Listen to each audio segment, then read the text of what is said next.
Hi there, my name is Rhiannon Simpson and I'm a lecturer in music education at the University of Melbourne.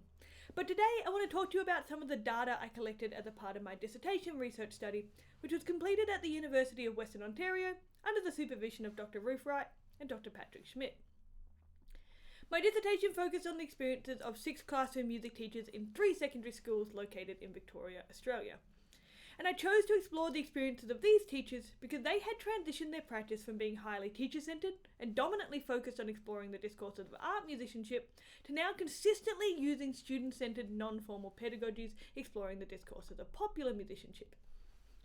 In my work, I wanted to understand factors which encouraged or discouraged these music teachers from changing their practice, specifically when many were predisposed to perpetuate the dominance of art musicianship and master-apprentice models of instruction, yet now consistently employ informal pedagogical methods associated with the work of Lucy Green, including the facilitation of small student-selected groups, a focus on student-selected musics, and non-notation dominant methods of instruction.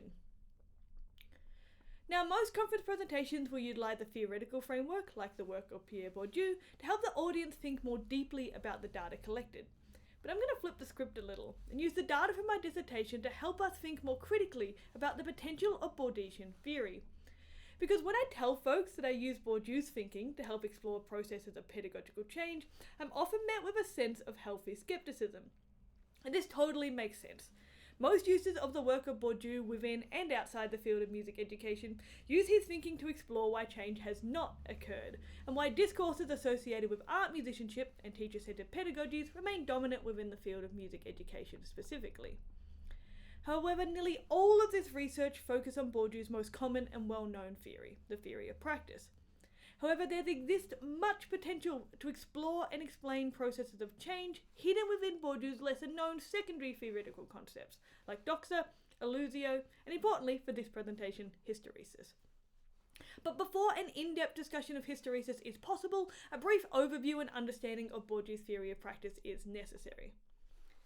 Bourdieu argues that human behaviour or practice is informed by 3 interrelated but equally important factors: capital, habitus, and field. Capital refers to the skills, knowledges, and possessions positioned as valuable within a particular environment.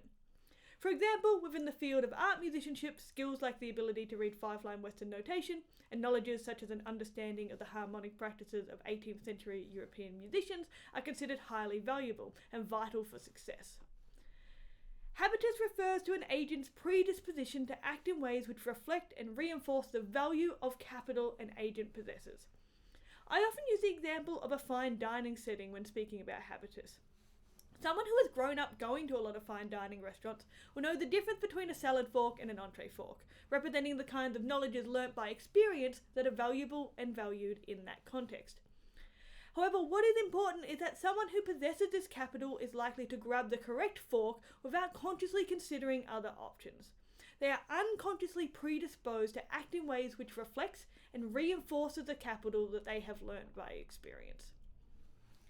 When considering the field of education, it's also important to note that agents are predisposed to perpetuate the value of capital that they already possess. So if you're a music teacher who was able to read 5-line Western notation, and you have been told that the ability to read 5-line Western notation is vital for success within the field of music, you are likely to tell your students it's really important to learn to read 5-line Western notation, who in turn tell their own future students it's really important that you learn to read 5-line Western notation. And to quote my wonderful advisor, Dr. Ruth Wright, round and round the social reproduction carousel goes.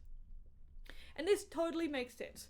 We have a vested interest in the people around us valuing the kind of capital that we possess. It has implications for job security, social status, and external perceptions of self. I think too often we hear the phrase, teachers teach the way they were taught, which I think oversimplifies things. Bourdieu would argue that teachers perpetuate the value of capital that they themselves possess, and that they themselves have learnt to value. And then we come to the final, and in my opinion, most underrated concept within Bourdieu's theory of practice: field. Yang argues that it's often less valued or even ignored within research using Bourdieu's theory. And you can see this in articles all the time, where there's often paragraphs and paragraphs of text exploring and explaining capital and habitus, with field summarised in one sentence as the physical or non-physical space in which practice takes place. It's the theory of practice where the Jonas Brothers' field is undeniably the Kevin.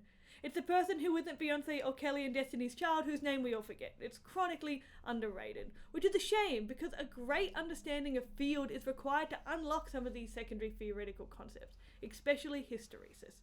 So let's delve into it briefly.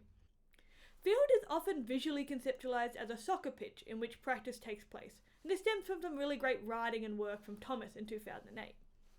Within this metaphor, agents are the players. Capital refers to the skills and knowledges required to succeed at soccer, like knowing how to kick a ball or knowing what offside means. And habitus refers to one's predispositions to follow the rules of the game without needing to consciously think about them. But I tend to visualize the concept of field more like a petri dish from above, where there are various fields and subfields which may value similar or distinct kinds of capitals. And all of these fields are contained within this larger field of power, which we'll get to later. If we continue with our sports metaphor, we might see the field of soccer and the field of American football as two interrelated yet distinct subfields. There is certainly capital that is valued within both of these fields, possessions like owning cleats or skills like running capacity. However, there are also skills and knowledges that are specific to each field, things like the ability to handle an oval-shaped ball or physically tackle players, both of which would be no-goes on a soccer pitch. But imagine you are a professional football player. You played football all of your life, you possess all of the capital required to be successful in this field. You've trained for this. But suddenly you turn up to a match and somebody tells you, actually, we're done with football now. From now on, you're going to be playing soccer. The discomfort, anxiety, and fear of not possessing the capital required to be successful within, or in this case on, this new field, is associated with what Bourdieu labels a state of hysteresis. Bourdieu argues that a state of hysteresis is prompted when there is a mismatch between the capital an agent possesses and the capital valued within a field. He argues that because field conditions are likely to change more quickly than one's habitus is able to adjust, agents experiencing hysteresis tend to be left with unconscious dispositions which are out of line with the field and the collective expectations which are sometimes newly constitutive of reality.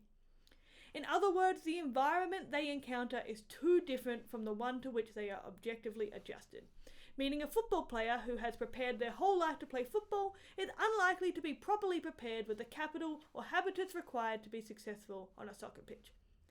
In fact, they may even possess dispositions which disadvantage them in the field, like a football player instinctively catching a soccer ball with their hands. So suddenly an unconscious disposition which had previously afforded them success in a field is now seen as a liability and likely to negatively impact their social status. So what does all of this have to do with music education, Rhiannon? Well, my dissertation focused on the experiences of 6 classroom music teachers, 4 of whom were formally trained musicians who self-identified as art musicians and explicitly noted that they did not possess capital associated with popular musicianship before they decided to introduce pedagogies associated with popular musics into their practice. And I conceptualize art musicianship and popular musicianship as related yet distinct subfields, which at times value distinct capital.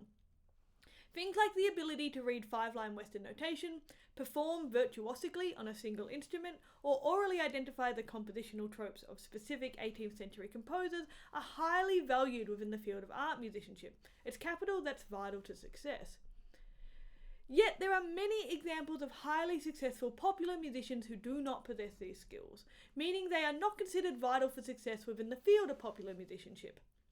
Rather, research from Hannon and Herbst and Elbrick found that skills like the ability to improvise, utilize technology to create and record works, and multi-instrumentalism were really highly valued within the field of popular musicianship, despite them not being considered essential for success in the field of art musicianship. And these 4 music teachers stated that they solely possessed capital associated with art musicianship as they left their pre-service teacher education programs and did not even consider acquiring capital associated with popular musicianship. And why would they? This is not the field they were working within. As Giselle put it, why would you learn to play without formal notation if classical musicians don't improvise? She noted her entire bachelor's degree program was all classical, a sentiment echoed by Liara, Greg, and Bernard.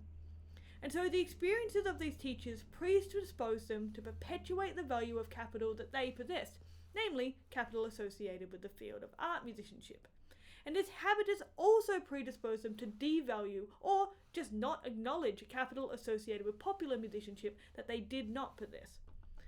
And this was all fine for quite a while because the field of education in Australia at this time also most highly valued capital associated with art musicianship, with curricula and examination criteria specifying that students had to be able to read 5-line Western notation, perform works from the art music canon, and understand so-called music theory.